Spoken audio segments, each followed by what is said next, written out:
Alabado sea el Señor. Agradecemos a Dios que nos acercamos al día cuando Jesús volverá y las señales se están viendo. Amigo, prepárate, va a ser pronto.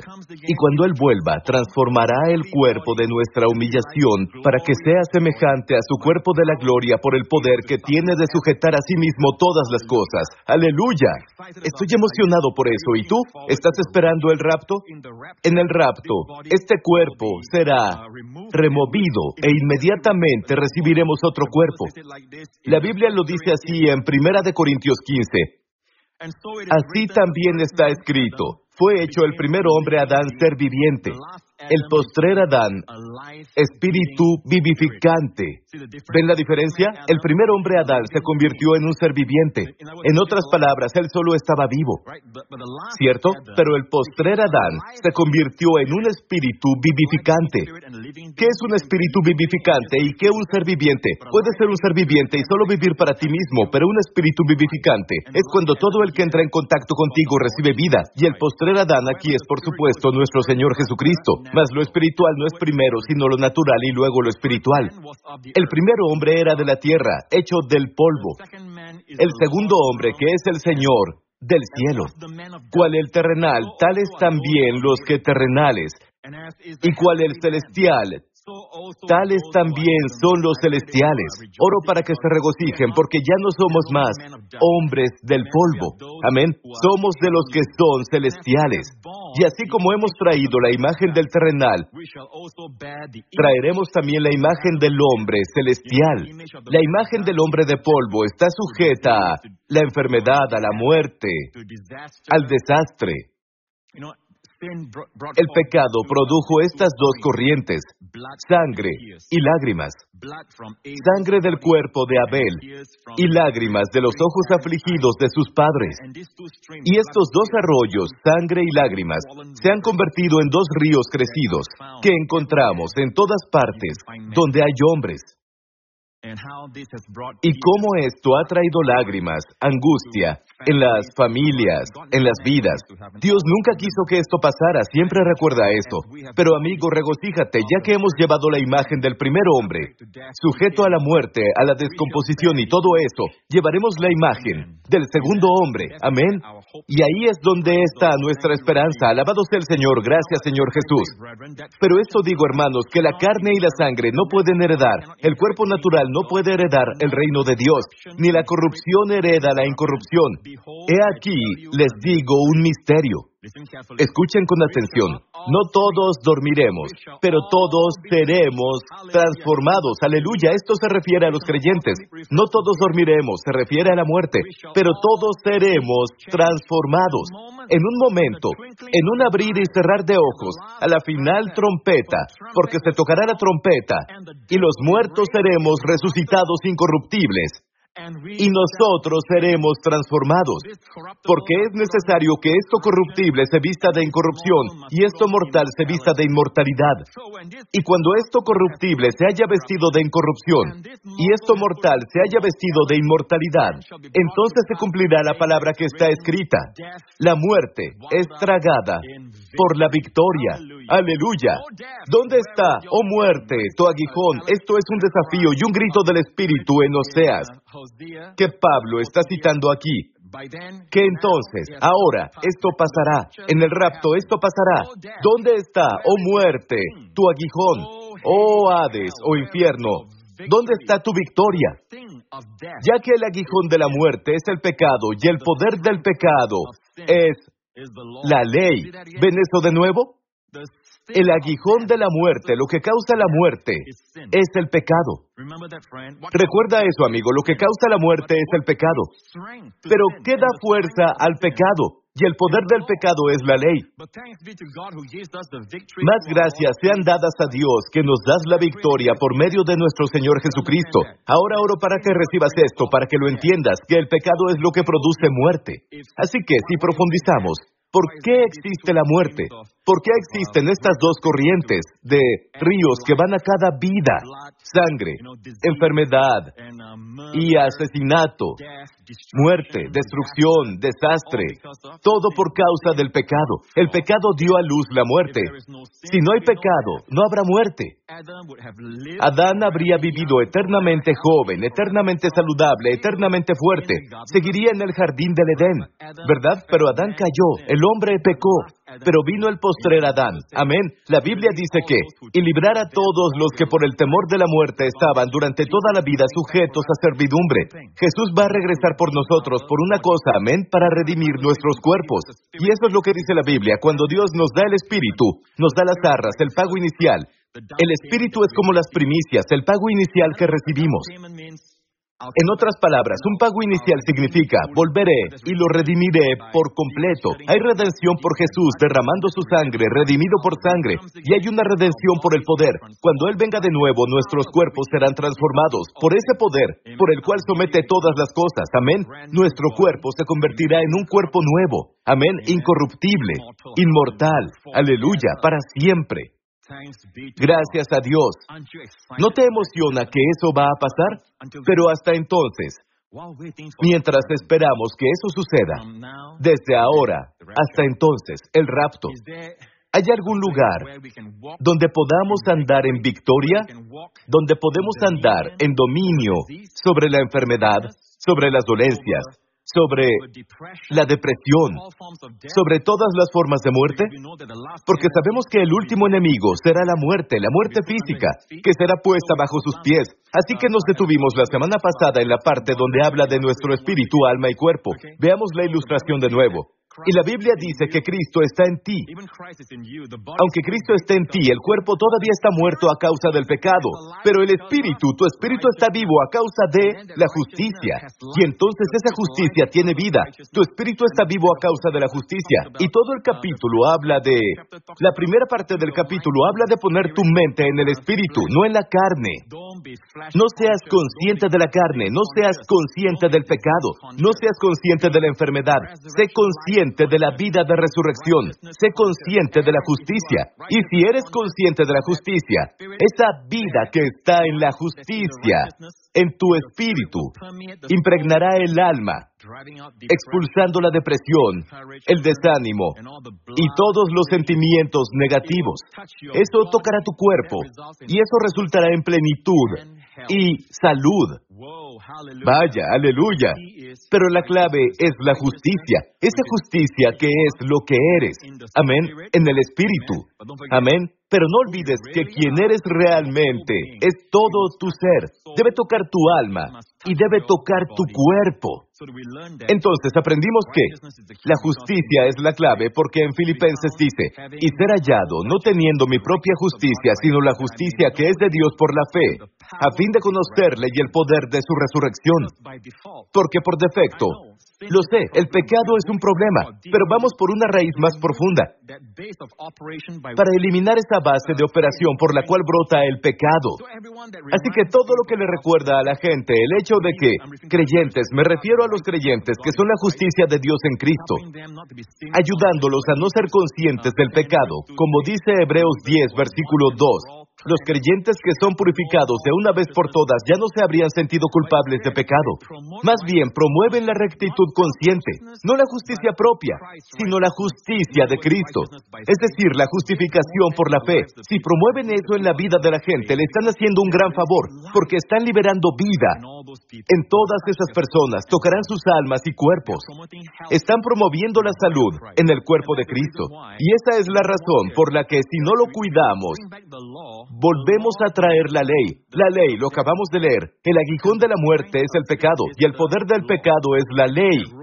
Si leemos Romanos 7, pero ahora estamos libres de la ley por haber muerto para aquella en que estábamos sujetos, de modo que sirvamos bajo el régimen nuevo del Espíritu y no bajo el régimen viejo de la letra. Ahora hemos sido librados de la ley. Esto no es ley ceremonial o derecho consuetudinario. Estos son los 10 mandamientos. El siguiente versículo lo confirma. ¿Qué diremos, pues? ¿La ley es pecado? En ninguna manera. Pero yo no conocí pecado sino por la ley, ¿Qué ley es esta? ¿Es la ley ceremonial? Seguimos leyendo. Porque tampoco conociera la codicia si la ley no dijera, no codiciarás. Así que el contexto es muy claro aquí, se refiere a los 10 mandamientos. Sigamos leyendo. Mas el pecado, tomando ocasión por el mandamiento, produjo en mí toda clase de malos deseos. Pues sin la ley, el pecado está muerto. Ahora noten, el pecado por sí mismo no puede, o según este versículo, no produce en nosotros toda clase de malos deseos. Aprovecha la oportunidad por el mandamiento. Y aquí se refiere al último mandamiento de los 10 mandamientos. No codiciarás, ni tendrás malos deseos. Pero el pecado, aprovechando la ocasión, ahora es muy interesante. Esta palabra, ocasión, aquí, es la palabra aformé. Y en griego, esto es lo que dice Vine, que es un experto en griego. Él dice, propiamente un punto de partida. Esta palabra aformé es propiamente un punto de partida. Ahora, ¿qué dijo Pablo? El pecado toma la ocasión, toma aformé. ¿Es esto lo que aformé significa? Propiamente un punto de partida. Se usó para denotar una base de operaciones en guerra. Una base de operaciones en guerra. En el Nuevo Testamento ocurre así. La ley proveyó al pecado con una base de operaciones para su ataque al alma. Vaya, ¿escucharon?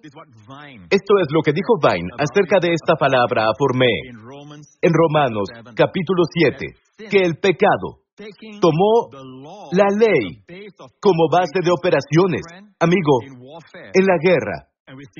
Y vemos esto a través de todas las guerras del pasado, incluso en la Segunda Guerra Mundial. Sí, un participante, un lado sabe dónde está la base de operaciones, dónde se lanzan los aviones, dónde está la base de las operaciones de guerra. Van a apuntar todos los recursos que tienen, todos los misiles y municiones que tienen, para demoler esa base de operaciones. Porque es desde donde se lanza el ataque. Una base de operaciones es desde donde se lanza el ataque. Ahora, este versículo dice que el pecado toma la ley como base de operaciones, aprovechando la oportunidad por la ley, por el mandamiento. Produjo en mí toda clase de malos deseos. Porque fuera de la ley, esta es una declaración asombrosa, porque sin la ley, el pecado está muerto. Es decir, sin la ley, el pecado está muerto. El pecado yace latente, no se levanta. ¿Cierto? No digo que no tengas pecado, tienes pecado. Pero lo que hace que el pecado se levante es el mandamiento. Y amigo, en Romanos 6, la Biblia dice que la muerte de Cristo en la cruz hizo posible esto. Morimos al pecado en Romanos 6. Pero en Romanos 7 no solo morimos al pecado, nosotros también morimos a la ley por la muerte de Cristo en la cruz. ¿Entendemos eso? Somos librados de la ley, porque la ley es la base de las operaciones. Fue diseñada para sacar a la luz tu pecado. Y cuanto más, no me malinterpreten, la ley es santa, la ley es justa. ¿De acuerdo? Sigamos leyendo lo que Pablo dijo aquí. Y Pablo dice aquí, y yo sin la ley vivía en un tiempo, pero venido el mandamiento, el pecado revivió, y yo morí. El pecado revivió. Saben, en los pasillos de la sede del diablo, tal vez está esta frase. Se está enseñando a revivir al pecado, como tener un avivamiento del pecado. Introduce el mandamiento porque el pueblo de Dios puede llegar a ser muy religioso. Quieren cumplir el mandamiento y no darse cuenta de que en realidad están entrando en un reino en el que con su intento están produciendo lo contrario, porque la ley fue diseñada por Dios para eso. La ley es santa, la ley no tiene nada de malo. Nada malo. La ley es justa, el mandamiento es santo y justo, pero algo anda mal con nosotros. Y cuanto más intentamos cumplir la ley, ¿para qué fue diseñada la ley? Para mostrarnos nuestros defectos, nuestras fallas, amén, nuestros pecados. De hecho, cuanto más intentas cumplirla, peor es. Ahora mira a Israel al pie del monte Sinaí, mira lo que les pasó. Lo siguiente que hicieron fue un becerro de oro. Justo después de que dijeron todo lo que Dios nos mande, podemos hacerlo. En el siguiente capítulo, Dios les dio los 10 mandamientos. ¿Qué hacen después de eso? Un becerro de oro. El primer mandamiento, ¿qué dijo Dios? No tendrás otros dioses. además de mí. No debes adorar a ningún otro Dios, no hagan una imagen tallada. Dios dice, adórenme solo a mí. Eso dice Dios en el primer mandamiento. Lo siguiente que ves es que hay un becerro de oro. ¡Wow! ¿Y cómo construyeron el becerro de oro? Con el oro y la plata que sacaron de Egipto. Nunca tuvieron esa tentación el primer día cuando salieron. En el segundo día nunca tuvieron la tentación. La próxima semana nunca tuvieron la tentación. A la semana siguiente no tuvieron la tentación. ¿Cómo es que ahora tienen la tentación? ¿Cómo es que parece que el dominio del pecado ha venido sobre ellos? Porque el hombre se ha puesto bajo la ley. Y Romanos 6:14 dice, porque el pecado no se enseñoreará de ustedes, pues, o porque no están bajo la ley, sino bajo la gracia. Amén. Pero ahora Israel se ha puesto bajo la ley, así que hay dominio del pecado. Y no lo olviden, el pecado con todos sus derivados, enfermedad que le sigue de cerca, enfermedad, depresión, la ruptura de las relaciones y la muerte. Si en algún punto del camino, amigo, has permitido que la ley entre, podría ser tan inocente como, creo que no he estado haciendo un buen trabajo criando a mis hijos, creo que no soy una buena madre, no soy un buen padre, no soy un buen sustento para la familia. Yo creo, empiezas a verte a ti mismo, y esto es ponerte bajo la ley. Estás poniendo exigencias. Una manera fácil de entender si estás bajo la ley o estás bajo la gracia. La forma que me mostró el Señor es esta. La ley es exigencia. La gracia es provisión. La ley fue dada por medio de Moisés, pero la gracia y la verdad vinieron por medio de Jesucristo. Amén. La ley exige santidad, pero no levanta un dedo para ayudar. Jesús, su estándar es aún más alto. Amén, pero Él se convierte en nuestra justicia. Hoy, mi justicia es una persona. El maravilloso Hijo de Dios, Jesucristo es mi justicia. Amén. Cuanto más consciente soy de eso, que soy la justicia de Dios en Cristo, cuanto más ministra vida a mi alma, a mi cuerpo. ¿Sabes algo muy interesante que pasó, que me fascina? Es el hecho de que Adán recibió la sentencia de muerte el día que pecó. Dios dice, muriendo morirás, pero no se ejecutó inmediatamente en ese día. Adán murió 930 años después. Tomó algún tiempo. Incluso este descubrimiento de que eres la justicia de Dios en Cristo, tal vez no veas ninguna diferencia al principio en tu cuerpo, ¿cierto? Pero de la misma manera, una vez que la justicia está en tu espíritu, se manifestará en los días venideros. ¡Aleluya! ¿Has notado algo más? Que la gente, durante el tiempo de Adán, vivía cientos y cientos de años, y después de la inundación, solían vivir como 400 años, 500 años, y luego, más adelante, justo antes de que se diera la ley, vivieron largas vidas. Entonces, desde Adán hasta Moisés, hubo pecado. Por supuesto, el pecado entró a través de Adán, y sobre todo sus descendientes. Pero hasta Moisés vivieron vidas largas. En otras palabras, hasta la ley. Hay algo muy interesante que la Biblia nos dice en Romanos 5 aquí. En Romanos 5 dice, por tanto, como el pecado entró en el mundo por un hombre, Adán, y por el pecado la muerte, así la muerte pasó a todos los hombres por cuanto todos pecaron. Pues, ahora vean esto. Es muy importante que lo vean, pues antes de la ley significa, hasta que entró la ley, había pecado en el mundo.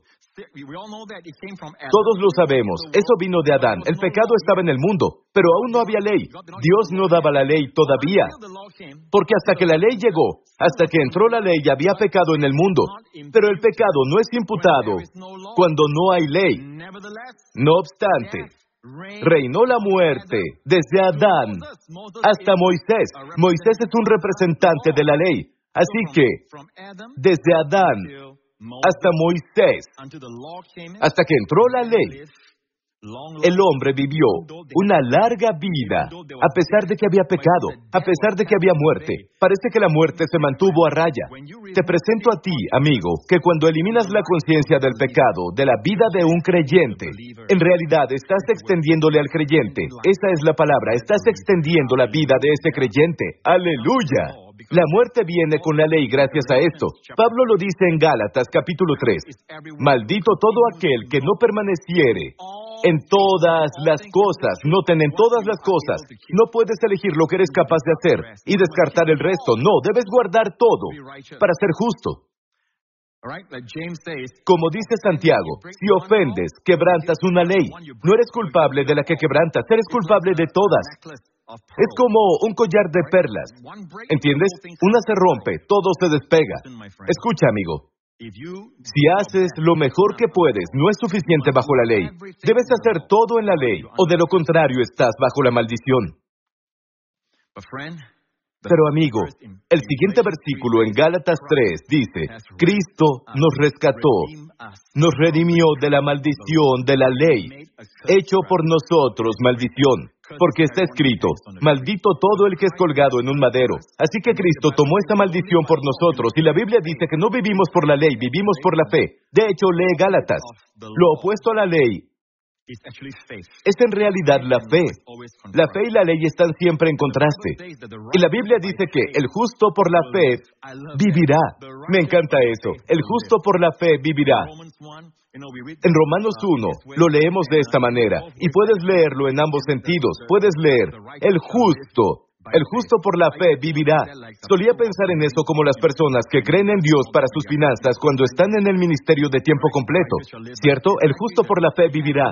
Pero en realidad la esencia, y creo que algunos de los traductores lo destacaron claramente, es en realidad el justo por la fe.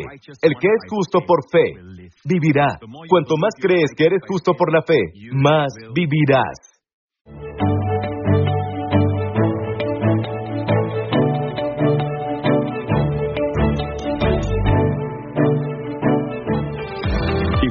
Si fuiste bendecido por este video, por favor comenta qué fue lo que te habló a ti. Danos un like y compártelo con un amigo que necesite aliento. No olvides